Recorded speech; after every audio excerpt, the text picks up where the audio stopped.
Good evening to you all. Welcome to the webinar Equipping Learners for Life, Developing Skills and Processes to Actualize Potential. This webinar is jointly organized by Pallavan Learning Systems, Center for Escalation of Peace, and Ritinjali. I am delighted to note that this is our 21st webinar, the first webinar we conducted during the pandemic, and we are pleased to note that we have kept up this very engaging and enlightening platform ever since. Before we move on, a little introduction on all the organizations that are jointly organizing this webinar.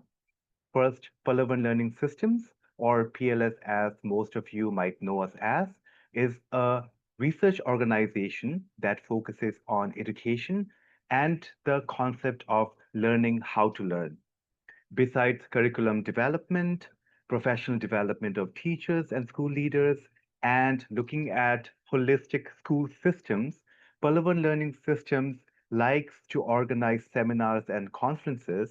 You could say this webinar is one of those endeavors, and we do that so that we create and disseminate new knowledge, and PLS remains current and relevant to the rapidly changing times that we live in. Our second organization, Ritinjali, is an NGO that is founded on the basis of respect for life, respect for work, and respect for dignity. It works on the empowerment through holistic education and skilling and believes in community capacity towards an inclusive society.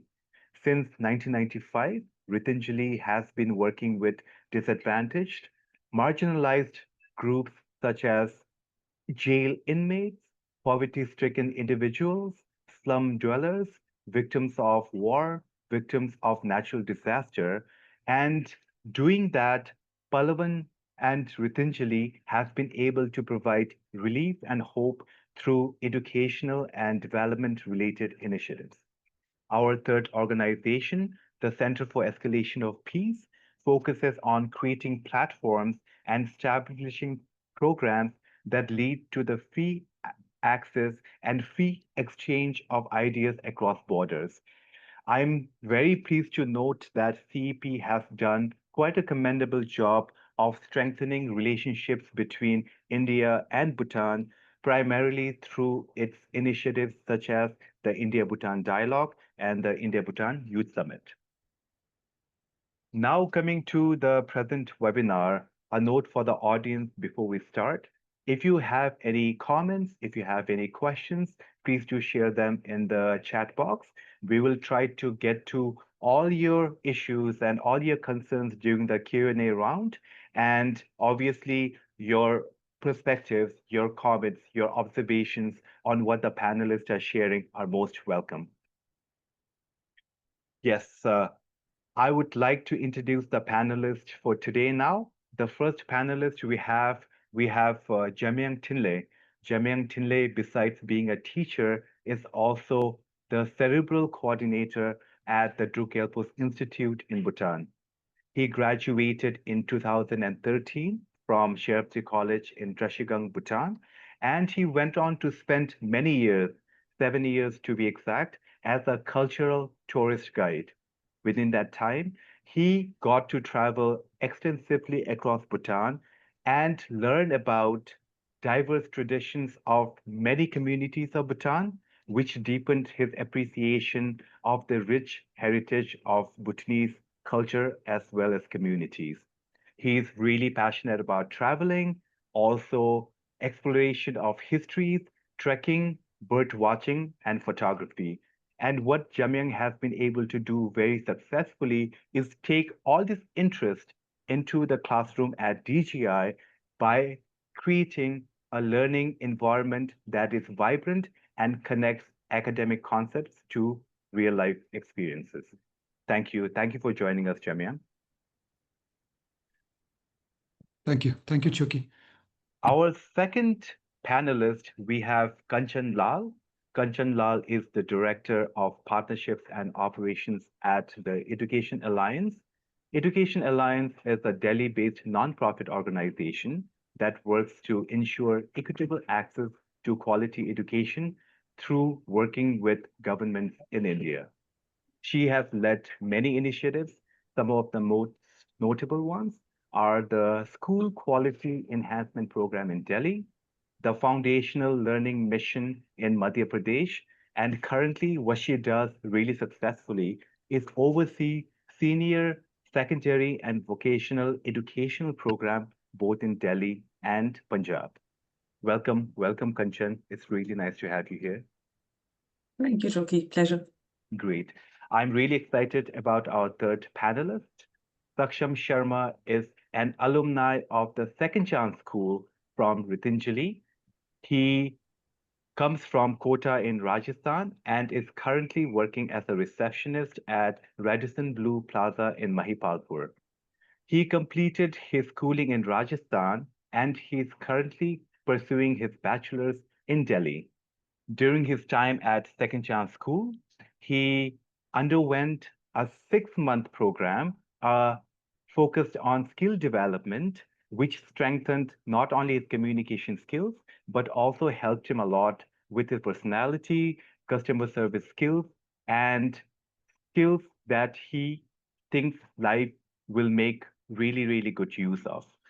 Beyond his professional pursuits, Saksham is passionate about cricket, both watching and playing, because according to him, it keeps him energetic and motivated while instilling in him the values of discipline and teamwork.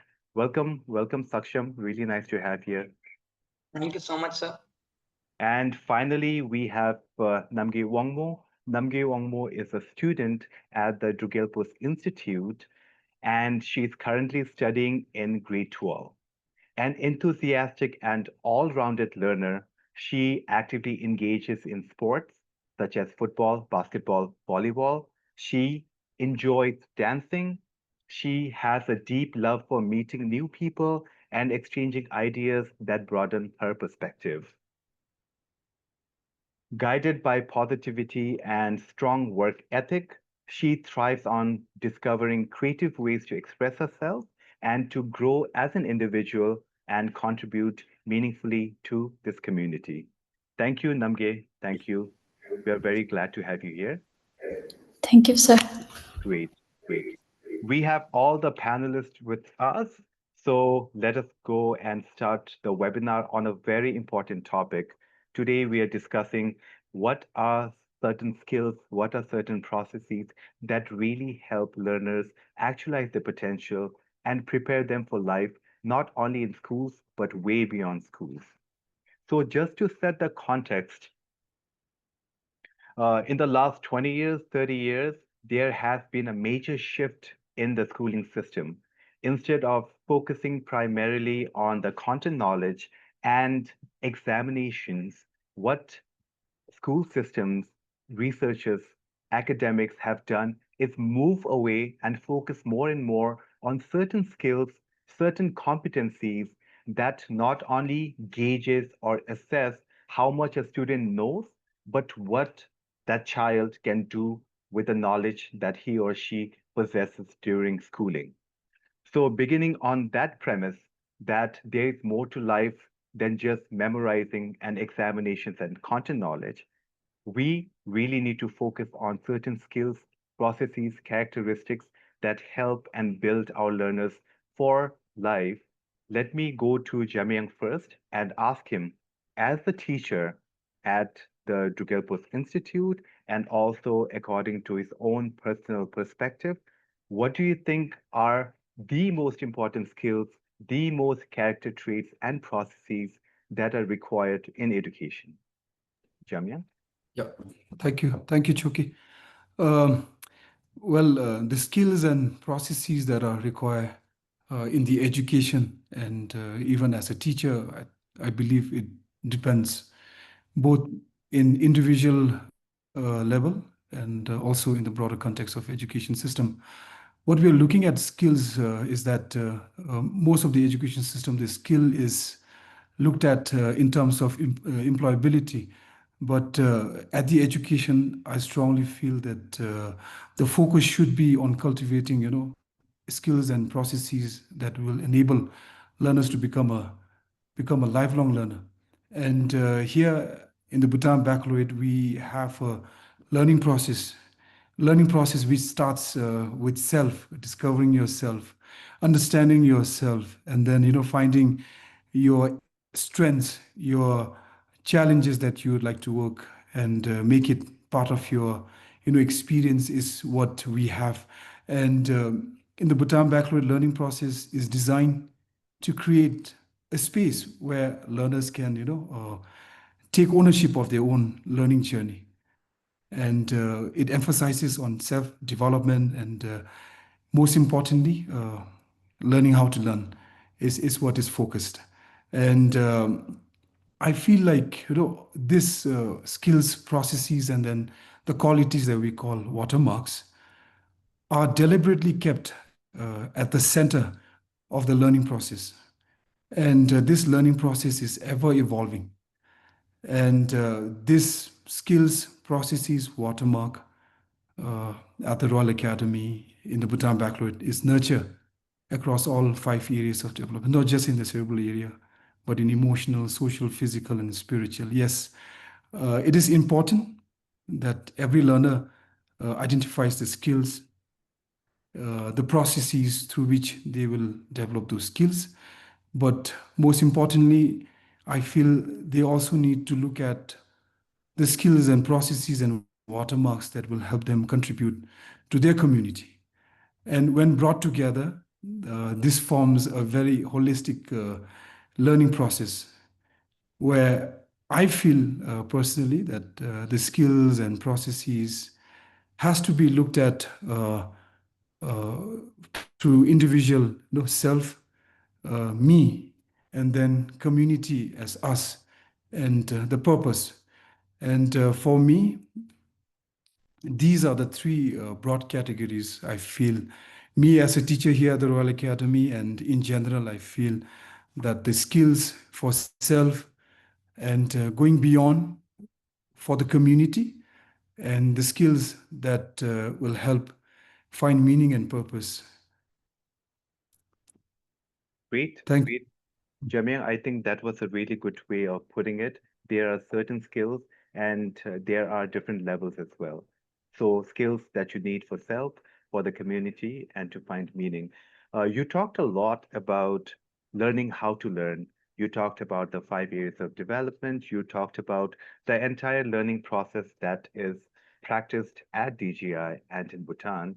I do want to move next to Kanchan and compare and contrast what the situation in India is. Because Kanchan, you have such a broad experience working in government schools in India, and you have experience with not only rural but also urban. You understand different types of schools. So just wanted to touch upon what are the ground realities in India in terms of dealing with the skills and processes and how they impact the lives of our children. Yeah, thank you. Thank you, Choki. Interesting question. And I think, and as a part of my work, working with state governments and the central governments on education systems in India, have also been fortunate enough to work with many, many organizations and systems globally to learn from them on, best practices and approaches. And I think a couple of things stand out, right? The first being that it is extremely important, imperative to have a vision for what you want education to do for you as a community, as a society, right? And I think as a country, and as many, many countries who are struggling with good quality education, we have failed to define the purpose of education. Or wherever we have defined the purpose of education, it is extremely narrow, right? Like Jamyang said, it is about employability, right? So we are only catering to market demands. Secondary education is a way to get to higher education. Higher education is a way to get to, employability and jobs and, a better economic life. But the purpose of education is actually very, very broad, right? I mean, education and primary healthcare both are supposed to be social goods. I mean, without both of them, you cannot have a community or a society or a nation that can develop, right? And I think the whole, as private citizens, as government, as policy makers, norming on what the purpose of education is extremely critical and somewhere has gotten lost in the narrative, right? Like Bhutan has clearly defined national happiness. You know, Japan, when it was rewriting its education policy, clearly talked about exploiting human potential to the fullest and contributing to the society, right? Somewhere I think we've not really done that really well. And I think the second ground reality is again true for India and true for many, many countries is that unfortunately education, which is supposed to be a social equality norm, has become a victim of socio-economic divide, right? It is the most privileged people who have access to good quality education, both cognitively as well as socially, as well as, exposure, exploring their interest, exploring their self, thinking about their own mental well-being, how they're a part of a community. Whereas a lot of the population segment which is largely, going to the public education systems, unfortunately does not have access to that holistic development path that Jamyang, talked about, right? So they don't have the opportunities to work on their spiritual learning, their social learning, their interactions with the community. So I think the ground challenges at a very broad level are these two. And then, of course, when you go down to nuances of, urban, rural, at a city level, uh, then the realities are that we are living in an ever-changing world, right? We don't know how climate change is going to affect us 5 years from now. Technology is going to be a huge disruption. Natural calamities are becoming the norm, and they affect people very, very differently, those living in cities, those living in different countries. And I think somewhere in our education systems, in our policy dialogue, we are not catering to all of those discussions, right? So that is sort of the tragic ground reality that, we are very narrowly focused on our vision of what education is, and that a lot of the socio-economic conditions are dictating, what education can do for a person's, human potential and contribution to society. Yeah. Great, great, Kanchan. I think that was a really way to sum it up.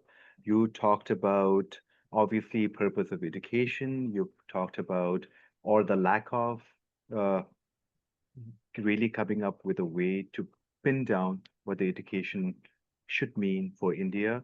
But I hope with NEP and a lot of government officials working together, that's Yeah. something that will form like a central stage point for all of them.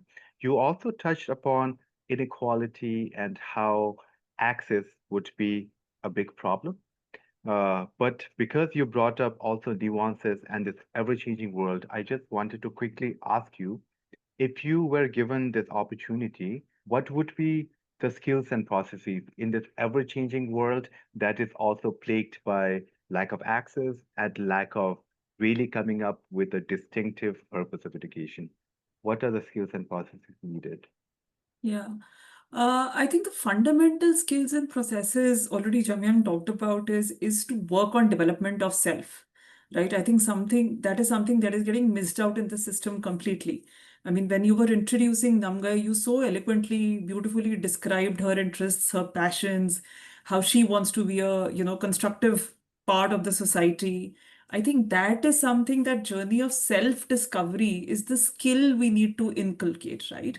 And when you are working on yourself, when you are working on what your likes and dislikes are, what your passions are, what keeps your mental health going, what is your role in the societal network, in your community, then that sort of automatically takes care of, a lot of the things related to employability, market demands, community, your, GDP, your growth as a country, industry markets. I think so. The fundamental skill is to work on human potential, developing humans as, as individuals who can constructively contribute to society.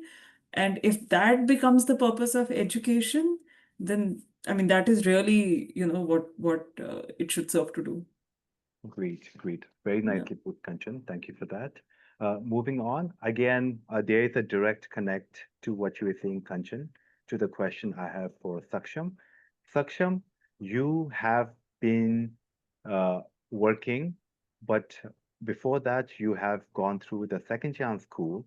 And the idea here is there are certain skills and processes that we need in education.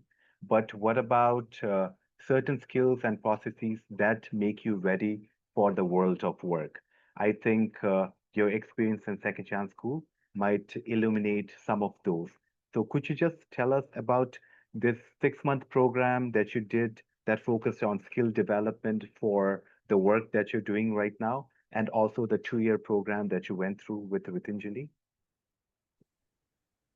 So I'm very lucky that I got the opportunity to get the I got the opportunity to like be a part of Ritinjali and Second Chance School. So I started my journey in Second Chance School in 2023. Then first of all, I started going with Palvanjali. So I did 6 months soft skill course from Palvanjali where I learned like how to communicate and how to like what is the basic manners, etiquettes, and everything. Actually, these are basic things for like a person, a human, be a human. So if once you know the basics, ethics, and all the small things, it makes you bigger. It it creates a very big personality inside you. So where I learned like communication skills to build my communication. Apart from that, if I'm talking about, I have taken the classes of building self. So building self helps me to find saksham inside me. Like when I came in Ritanjali, I was coming with the mindset of like I came here to earn money because that was the first basic need for me at that time. That was around 19 years old. So once I reached Ritanjali, I have seen the scenario of Ritanjali. So I also got the opportunity to meet with different stats of persons. So their languages was different, their mindset was totally different there, and they also have their own different creativity. So basically when I started my journey from Palwanjali, so every day I have seen like every day is a very different day for me. Like when I have I also got the opportunity to sit with the like specially able skilled children's, where I have seen one very good thing. Those people, like those children don't have what we called like that the can I take a second, sir? Yes, yes, yes, please, please. I think what you're sharing is very important and very meaningful. So please go ahead. Like I just want to say, though I have seen a very good thing on those people's, like we are not normal, but they are normal from my mindset.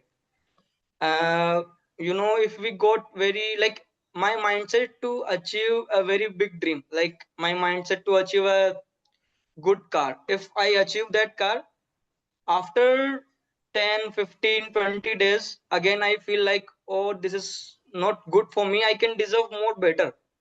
So we always in the like we always try to get better, better, when I have seen those children's, those people's, they are never bother about anything. If Mm, they have, if they has one pencil and paper, they are very happy with pencil and paper. They start their creativity. If they are working on laptop and computer, they mm, still they are happy. mm, So I learned a very big thing from that persons. Like we have to be very happy in small things mm. because this is the beauty of life. Yeah, my God, that's very important, Saksham ji. Thank you for sharing your experience. आपने जो कहा है वो आपके job में ही नहीं, आपके mindset, आपके life, right? It just matters a lot. So changing mindsets, it's not only about communication skills, it's not only about being able to contribute in society, it is about fundamentally becoming a better person and contribute in a way that you're able to. Thank you, Ji Saksham. Next, Namke, we will move on to you. And because you are the youngest and also in high school, you would give us a very good idea of what the youth are thinking. According to them, what are the skills and processes that they need to navigate this really challenging, unprecedented, constantly wavering life that we currently live in? So let's begin with education. What does education mean to you? What has it taught you about life? And what skills are important for you? Um, Namge, you're muted. You'll have to unmute yourself. Great. Thank you. so before I joined the Royal Academy, I thought my whole life depends on marks and being how to live stable in future.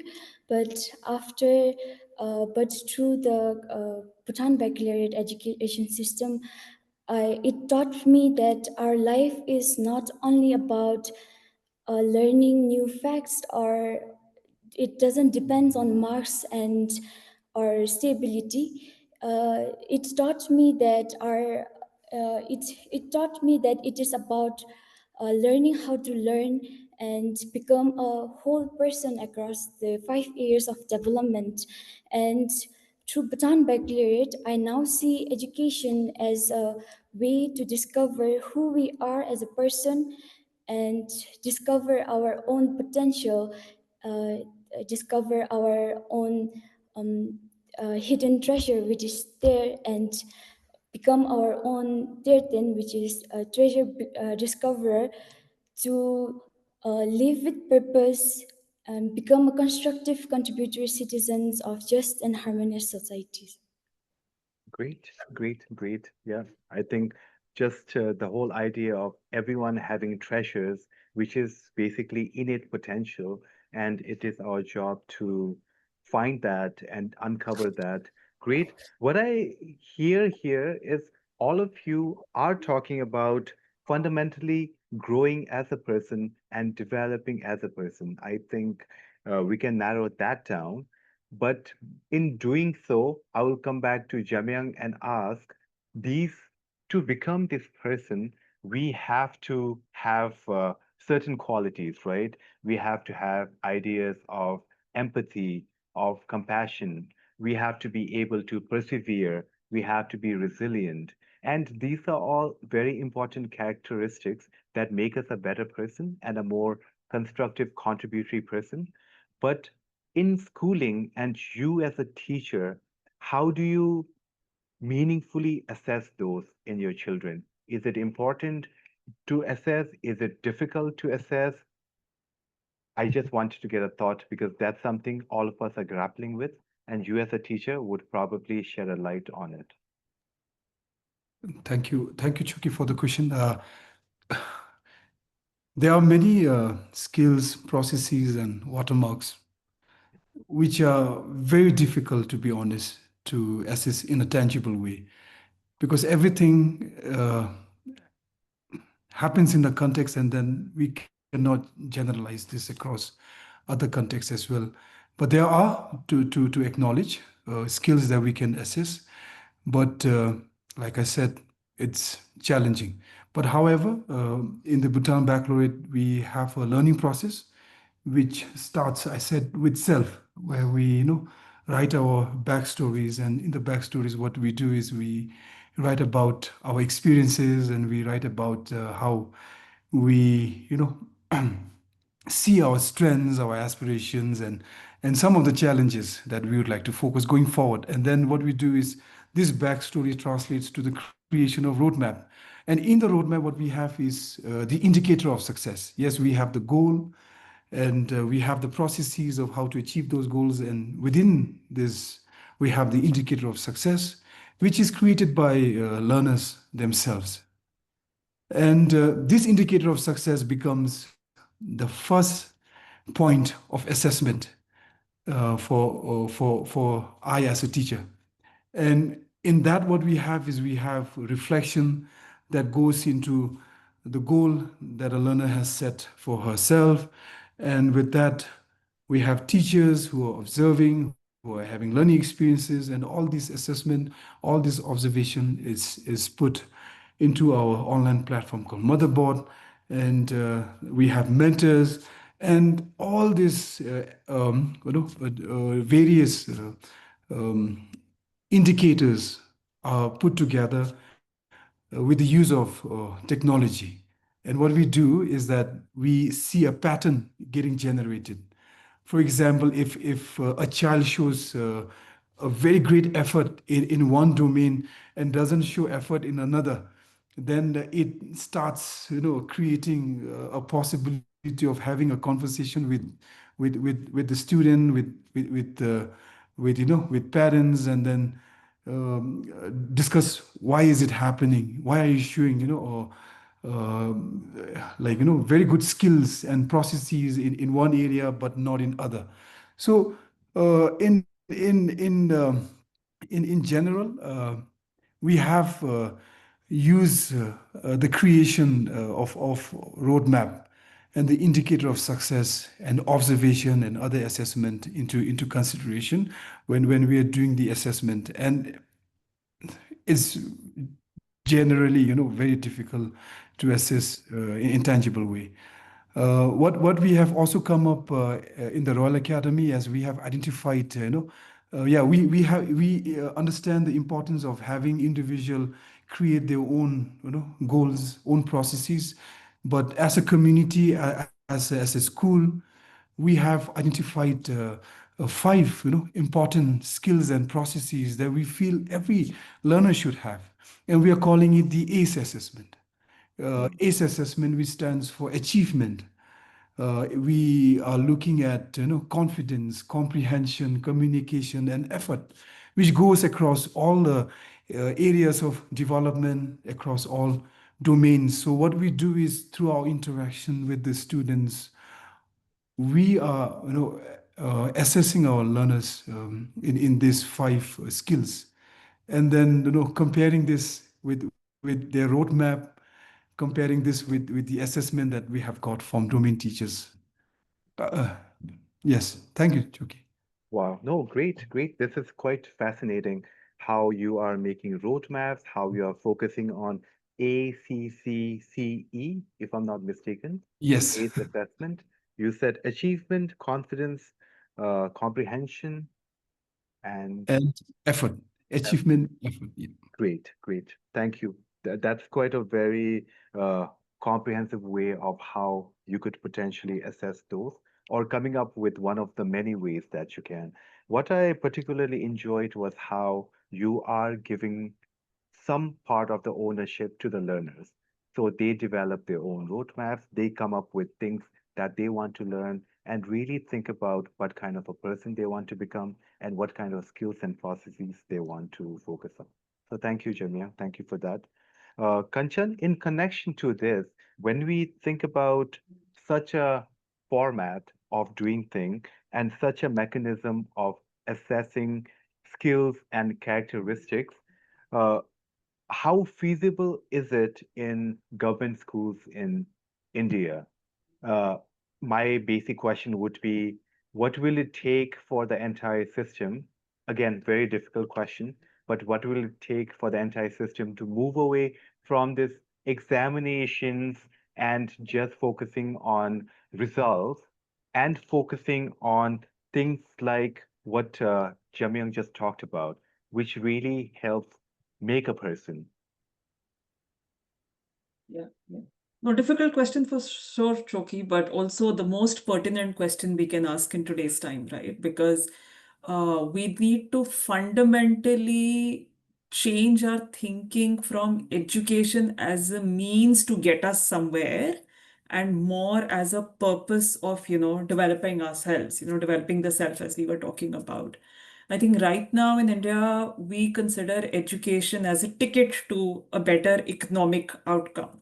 right? And that is why standardized assessment and high-stake board exams, although NEP and a lot of systems are trying to move away from that, but I think there's a very, very radical, shift needed in thinking to change assessments to evidence of learning, right? Because our current board systems and our current examination systems are not at all an evidence of learning, right? And again, going back to my earlier discussion on learning what, right? We first need to define the objective and then need to come to evidence of learning, right? And the way to do that, and I hear Jamyang, because it's a very difficult thing to measure or track, very intangible personality outcomes and values. But I think for me, as who's not in the difficult position of a teacher who has to track and plan all of this, it's very easy to assess, right? I mean, you get to know a person's value system and self-growth and learning just by their worldview, right? What do they think about inclusion? What do they think about equity? What do they think about the current geopolitical scenario, right? That's the surest indicator of the amount of investment and time that they've spent in thinking about themselves, developing their self and their relationship to the social context and their community. Coming specifically to your question on how it can be done in government schools, again, it's a very, very steep task, but I think there are three things that I can think of.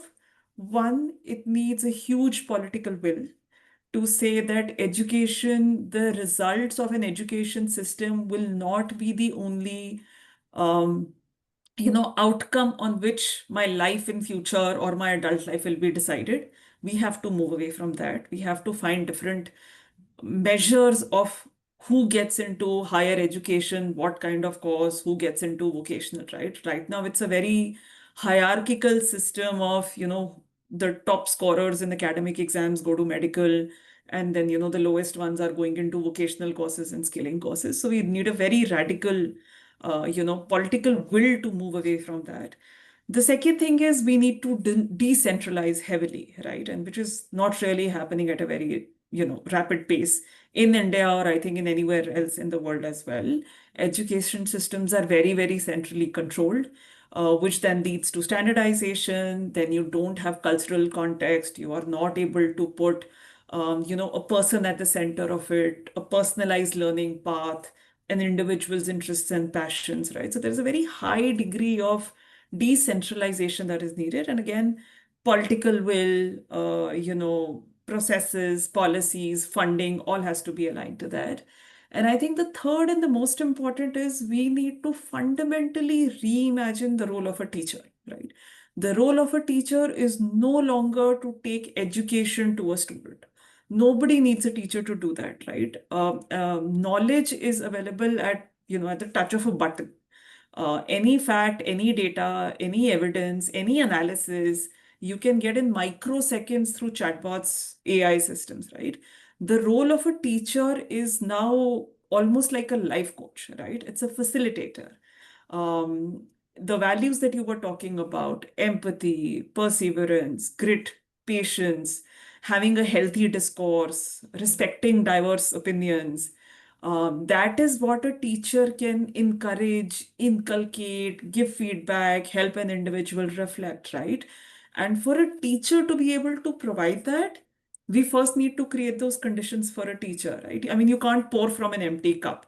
So the role of a teacher, the conditions of a teacher, the life of a teacher, firstly, the teacher has to be in a safe and a healthy environment where she's getting or he's getting coaching and mentoring and support and is on a lifelong journey of learning before that teacher can create that space for a student, right? So our teacher hiring, our teacher capacity development programs, the journey of a teacher. I mean, right now, honestly, in India, especially in government schools, um, teaching is the loneliest profession, right?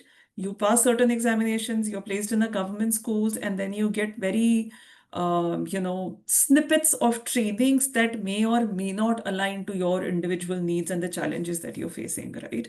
I think we need to fundamentally rethink that a teacher is not there to provide science concepts and maths concepts and learning languages. The role of a teacher is absolutely completely different. It is to develop human potential. And hence, how do we change our narrative about teacher capacity building programs? So political intent, decentralization and giving autonomy to communities and schools, and I think reimagining the role of a teacher, I would say, are three things that I can think about to, cause this fundamental shift on assessments. Very, very, very important. Political will, decentralization, reimagining the role of teachers. Thank you, Kanchan. Thank you. I will come back with a follow-up question, but let me quickly go to Namge because there is also a connection between what you said and what I wanted to ask. Reimagining the role of a teacher. Namge, I just want to ask you about your experience with teachers at the Royal Academy or DGI. How do they help you grow as a person? For them, what is it about you that really speaks to you? So I just wanted to touch upon that about your experience at Trugil Bose Institute. So, learning and being here at the Royal Academy, so uh, connecting and being collaborative with everyone is the most important thing that I've noticed. And here at the Royal Academy, teachers are very open to what they are saying, and through my experiences, I really felt that the feedback they provide to us is the most important thing that each individual can grow as a person in any areas. Uh, we have a concept called a inclusive education where everyone is included, and uh, everyone is included. So through this, teacher student relationship has been stronger and helped student to learn better. And also through I'll say through feedbacks, it has really helped us to uh, uh, identify our strength, weaknesses, and improve improve and strengthen what we as a student need, like skills like critical thinking, problem solving, communication, and processes like effort, reflection, and strengthening watermarks like resilience, adaptability, and integrity. Great, great. I really like the fact that at DGI, teachers really focus on connecting. I think that's the central idea I got. And obviously, if you are assessing, then giving feedback and timely and authentic feedback becomes very important for teachers. Thank you, Namgir, for that. Saksham, I also wanted to ask a question that connects to this idea of schooling and teachers form a central part in that. Just wanted to gauge your experience. अगर आपके life में कैसा experience था with teachers and schooling? आपको जब राजस्थान में you were studying, how was it? When you were studying at Ritinjali and Second Chance, how is it? And अभी आप दिल्ली में है, you're doing your bachelor's, how is it? I just want to gauge your experience and see how it is in terms of the growth that you've gone through. So your experience in schooling as well as with your teachers. Ajay. So earlier when I was in Rajasthan, so I have seen the study of Rajasthan was quite good, but not as compared to Delhi. Delhi is very developed place. So, but I have seen a very big difference in one thing. In Rajasthan, they only focused on like studies. They only prepare the students for exam, right? But when I started the second chance schooling from Palwanjali, so I have seen a very big difference. They also teach the students, but not like a student. They teach them for their future, for their well-being, not for the knowledge, for the skills. Because knowledge in this era, you cannot survive with knowledge. With knowledge, you also need the skills as well. because if you wanna like enhance your or knowledge also in the future, so skills is the only thing which helps you to get more and more knowledge. Hmm. That Wow. was the huge difference I have seen. Hmm. Yeah. So great, great. I think again, a lot of people I feel are touching upon the idea that content now is readily available. Everything is there on the internet. You just need to know how to use it. But the idea of comprehension, how do you comprehend what is there already on the internet, right? Sieving through information, knowing what is right, what is wrong, and just having a critical and analytical way of thinking about solutions and challenges, I think is a very important skill to have. So thank you, Saksham, about that. Uh, I am quickly going to go to some questions because these are the questions that I was also thinking about, but I guess our audience also are thinking the way that we are thinking. Let us focus on one question that I see right now, which I think is quite important. If we had to think about skills for the present, something that worked in the past, but especially important for the future, what would be that skill be? It doesn't have to be a skill, but it can also be a characteristic. But what would be that one thing that we all need to have? I think let's go with Namge first. What skill do you think is needed for the future and healthier the present and the past? I think the skills that we need for the future is um, communication, because Hmm.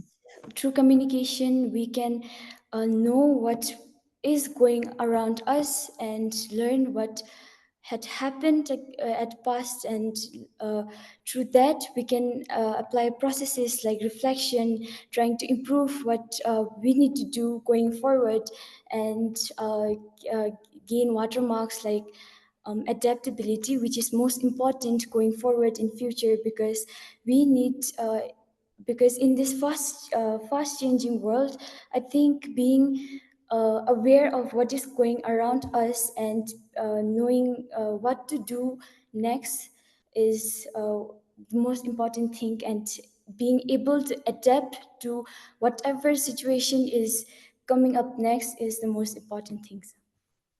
Great, great, great.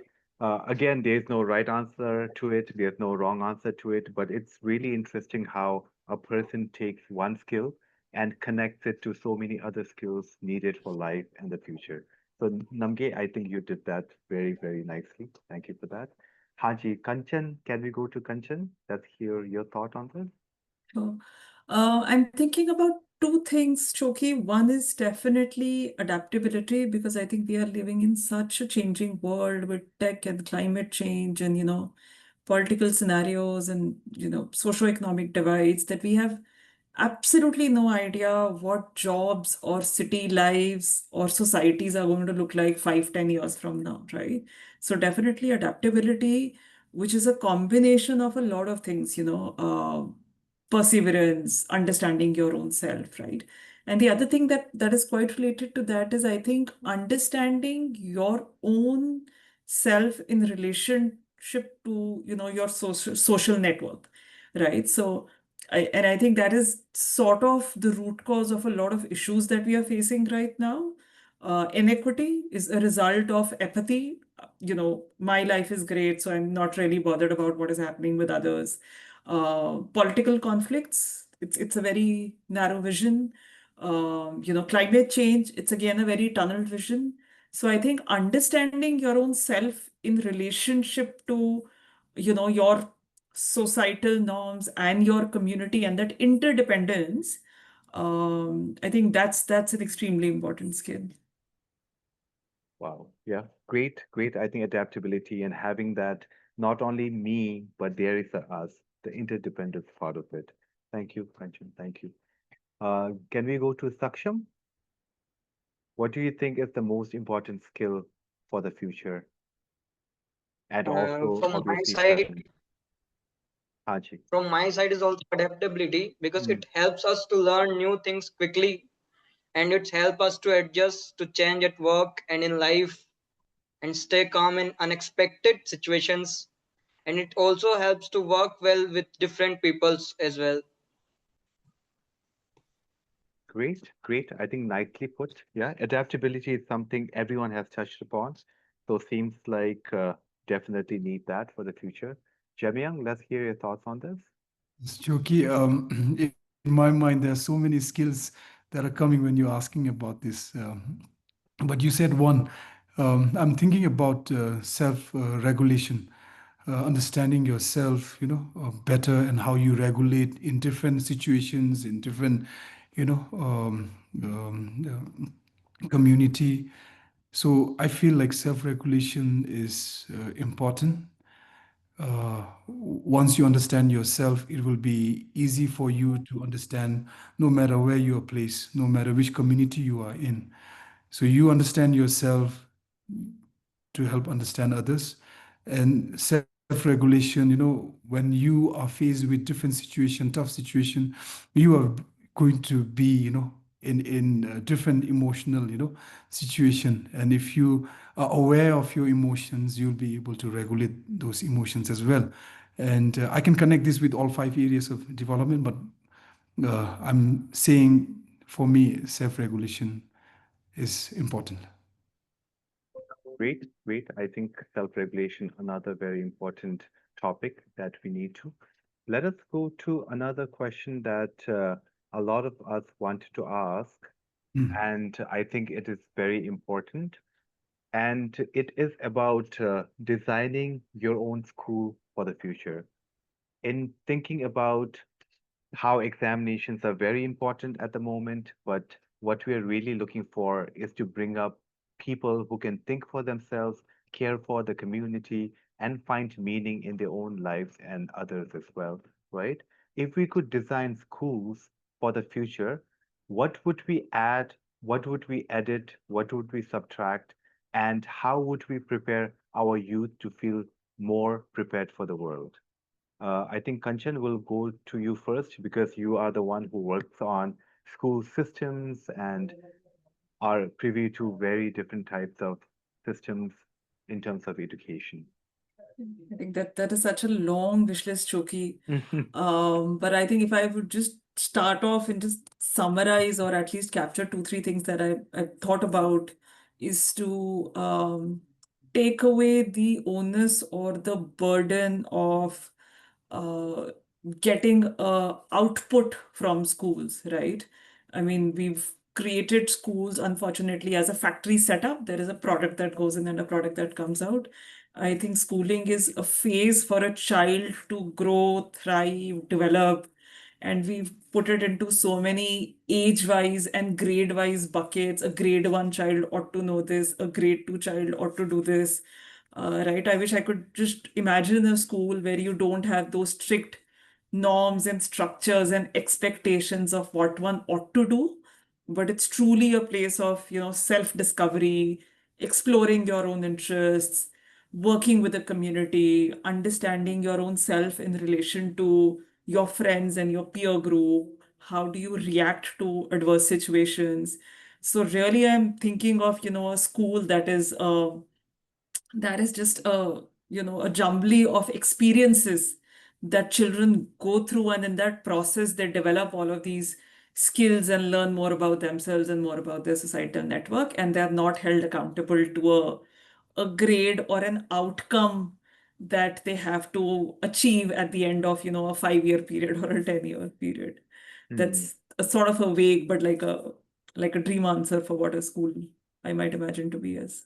No, that's great. That's great. I think we can all wish for that. That would be a great school and something we can push for in our own little ways and make changes. Jamiang, what is your vision of a school that works and really puts into practice what we are talking about, everything that we have been discussing? Yeah. Well, the school that I'm imagining is having um, a diversity, students, faculty from various community, various backgrounds, so that they all come and learn from each other. um, having 5 areas of development, because I feel like, this 5 areas of development are very important in a present, time where we not only talk about the cerebral growth, but also in terms of emotional, social, and physical and spiritual. And with this, I would also have a process through which the learning can happen, and learning happening in nature, because I love nature. And through my experience working as a guide, traveling across country, and doing birding and hiking and trekking, I have learned a lot. I've experienced a lot. And I feel like nature should be at the center, where, with the nature, community can also come and then, help in the growth of a child, with diversity and with 5 areas of development, where we focus on experiences, where students would reflect on the experiences and learn important skills and processes. And along the way, they will also learn the content knowledge. But I have other lists. I'll make it very short. No, great, great. But diversity and nature, I think those are your top, I can tell, and obviously are very important things that really propel forward the notion, the whole idea, and the purpose of education. Thank you, Jamyang. Let's go to Saksham. Saksham, what do you think? आपके in terms of school, आपका कोई school होता तो what would you add, what would you subtract, कैसे बनाते आप? So, sir, school is the stair of success, from my opinion. So, basically, the best we met which comes from school. If every person in their journey, they started schooling first. So, their nature and like what we call every single step which we have taken in our future, it we can say it started from school. Like we if we are very good in school, like if we are doing well in our nation, in our country, and in our society, so this credit goes to the school, because school is the thing where we can start it our childhood, what we call, like as a children we started our journey in school. So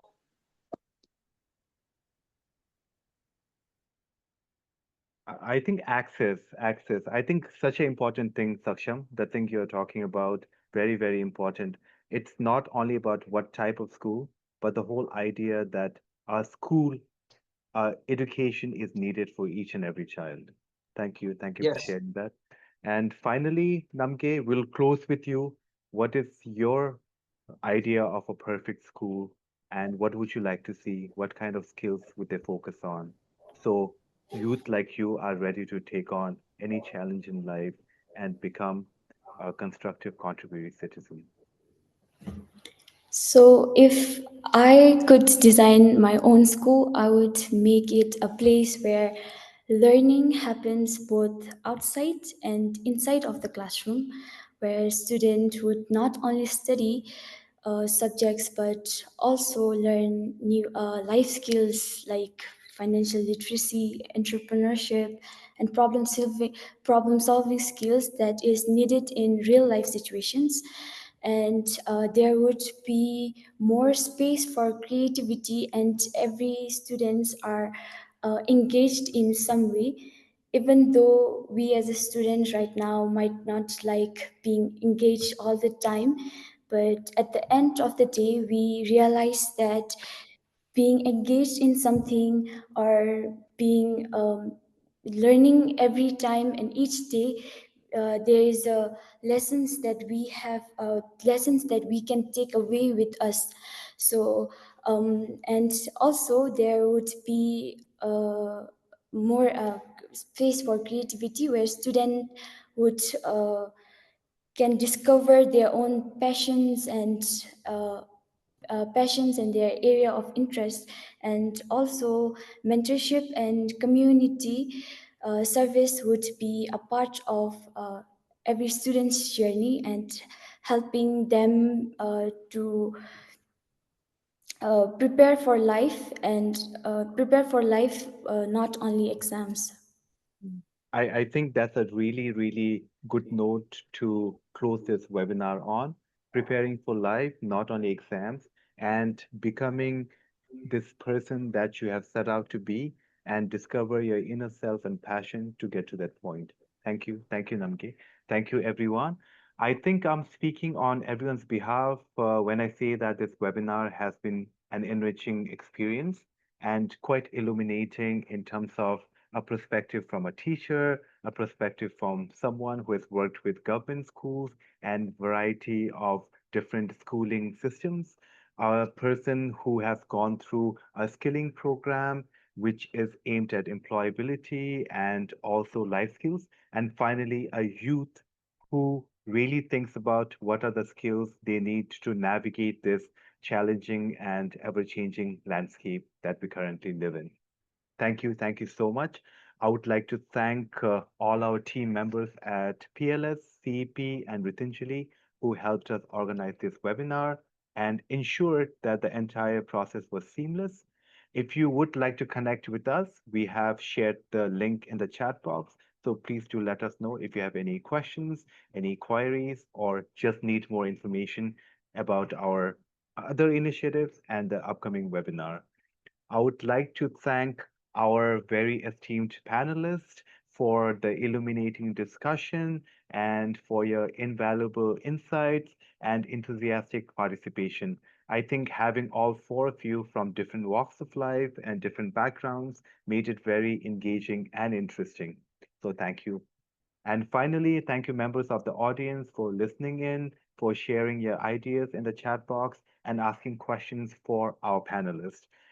We always say this, but we really mean it. Your participation is what makes this webinar even more engaging and makes us wanting to keep going on producing more and more of this webinar series.